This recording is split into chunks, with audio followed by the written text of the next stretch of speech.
Айде, Той е бъбъл! Хората трябва да събират сълзи, когато има бъбъл. Питам фантата, защо на всеки втори лев е даун? Умрях! Не лапайте! Изи, бате.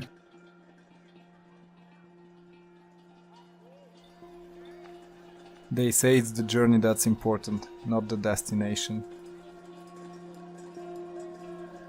In late 2014, spoilers of the Guild Wars 2 expansion had surfaced on Reddit. Not long after, on January 12, 2015, came the official announcement of Heart of Thorns, and with it came the announcement of raids being implemented in the game. As a group of ex-World of Warcraft raiders, the idea of raiding immediately caught our eye. On October 12, 2015, shortly before the release of Guild Wars 2 Heart of Thorns, we started recruiting other people with similar interests to fill our roster. Not long after, on the 23rd of October, the expansion was released. We had less than a month to prepare for the raids. New builds were crafted with the release of the elite specializations, new gear stats and food. Time was flying as we were preparing for the launch of the first raid.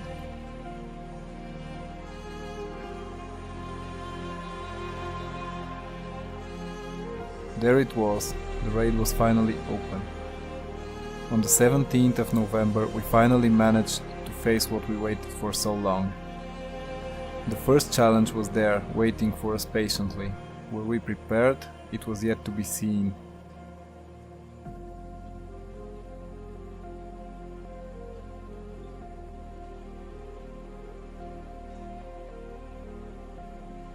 The boss was designed quite well for a first encounter.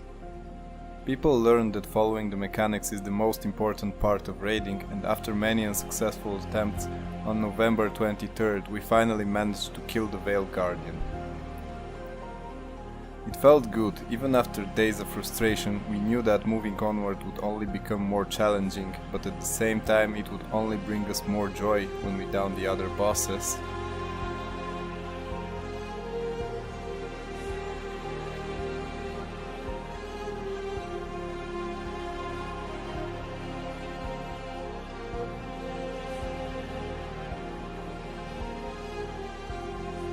After a series of events, we got to the second boss, Gorseval the Multifarious. At that time, most of us weren't using their characters to their fullest potential, and hence the group was lacking some damage. That resulted in the need to do the intended mechanics of the boss, where you leap out of the arena when Gorseval phases, only to glide back in. This seemed to be a difficult task for a certain someone, and hence the meme Glider Man was born.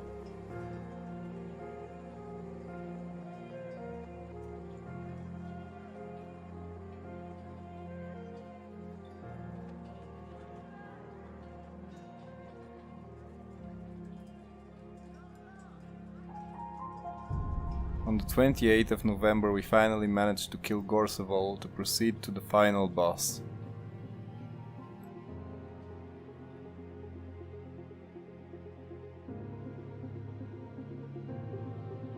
There she stood, Sabata the Saboteur, waiting on her platform. When we first started the fight we thought it would be easy, a piece of cake. Little did we know that 4 directions and 1 bomb could cause so much havoc and confusion. Now combine that with a spinning flamethrower, a stunnable creature, and you get a recipe for some long days of frustration.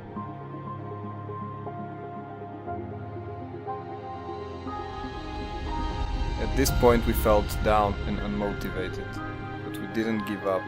Our hard work and dedication finally paid up, as 10 days later on the 8th of December we killed Sabata. We were happy that we finally managed to do it, but we knew we had to practice a lot to prepare for the next raid wing. For the next 3 months we were practicing in the first raid wing, clearing it every week so we are ready for the next one.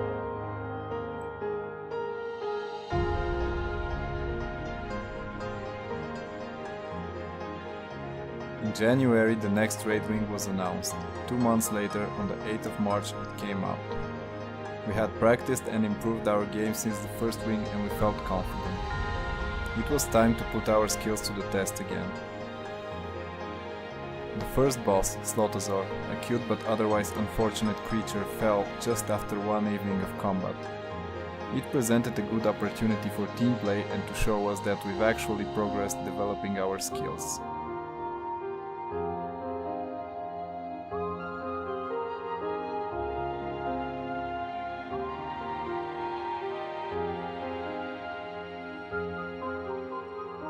Sadly, the next encounter was slightly underwhelming.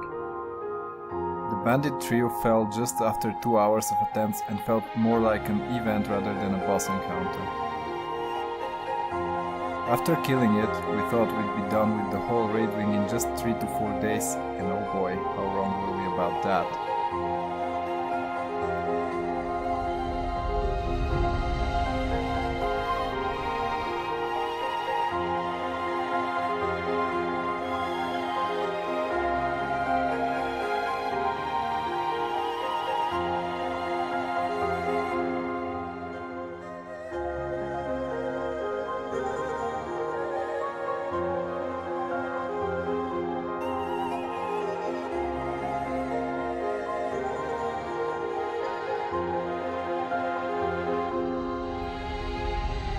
Matthias Gabriel.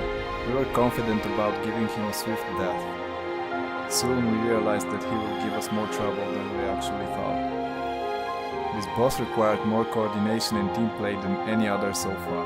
One little mistake and you wipe the whole raid group.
Both mechanics and design of the boss were very impressive, from the changing of seasons from an icy winter to a fiery summer to the avatar form in the last phase. This encounter was a masterpiece and it showed true challenge for a team to grow together.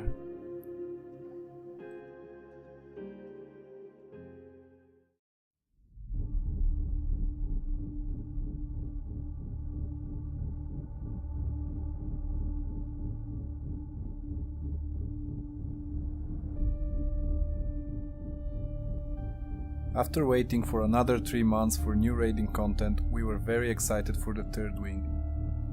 On the 14th of June it was released. At first we thought the first encounter was an introduction event because we finished it after a few attempts on release day. It turned out that was the first boss. We weren't pleased with it, seeing as there was a pattern emerging of event-like encounters instead of actual bosses being put into the raid.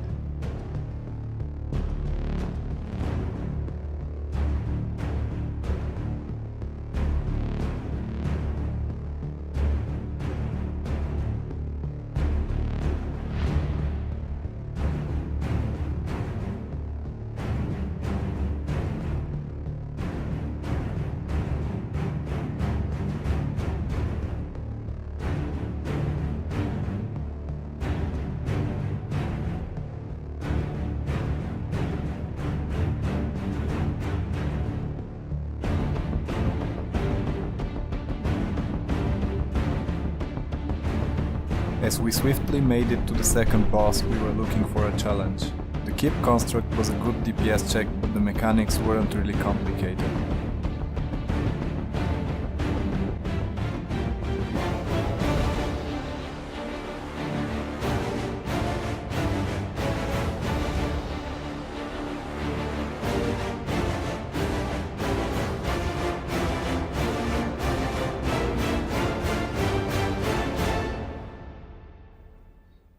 We did make a lot of small mistakes while trying to get it down, which resulted in wiping for 3 days before actually killing it on the 4th.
Already frustrated from the event prior to the final encounter, then again who wouldn't be, we spent more time on it than on the first actual boss, we finally managed to make it to the last obstacle, Zera. This was by far the toughest challenge we have ever faced as a group. We were making a ton of mistakes, weren't focused and losing confidence in the group.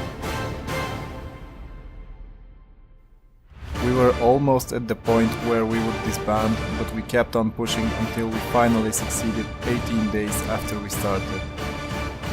The experience from Zera left a bitter taste and we all needed a break until the new raid was released.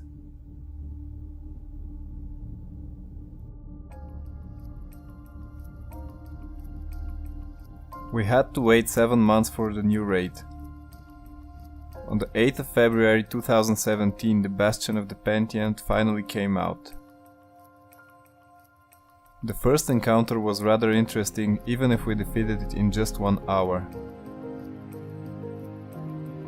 We devised a tactic where 4 people soak the red field and stay on one side of the boss, permanently destroying his projectiles, while we have a DPS group of 6 people on the other side.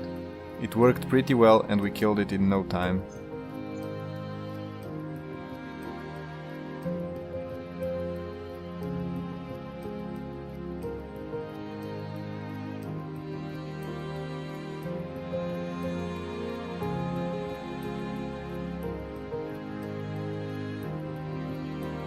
Mursat Overseer. The idea behind this boss was great, sadly the execution wasn't.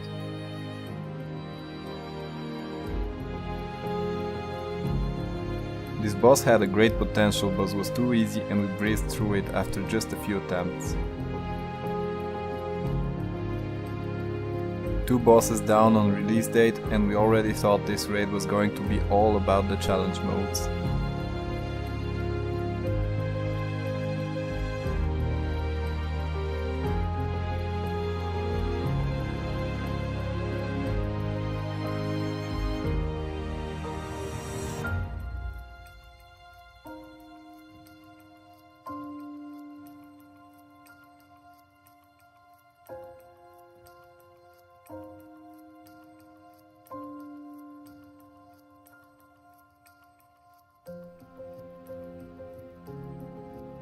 Samarog. The third boss looked intimidating, so we thought this might be a harder fight. This wasn't really the case, as we killed him on the next day.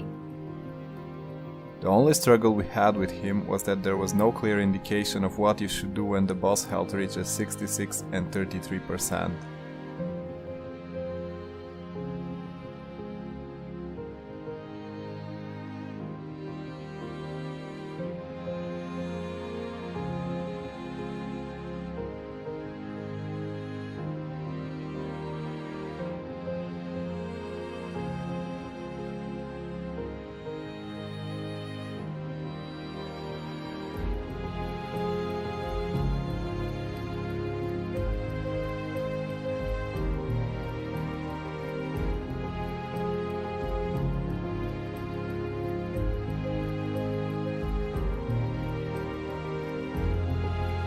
We made it to the final encounter, Deimos. We followed the strategy where one person stood on the back edge of the platform to soak the hands while the others fight the boss. It was nice to see a mechanic where if one doesn't pay attention you can wipe the whole raid in an instant.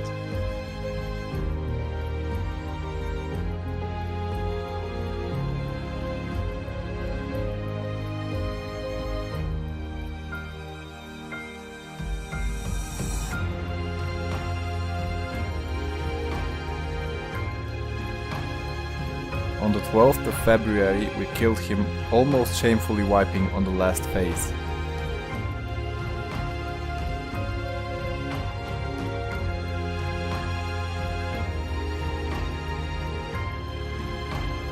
Through these 2 years we had a lot of nice moments as a group, and I would strongly suggest everyone to start this journey with their friends despite your skill level.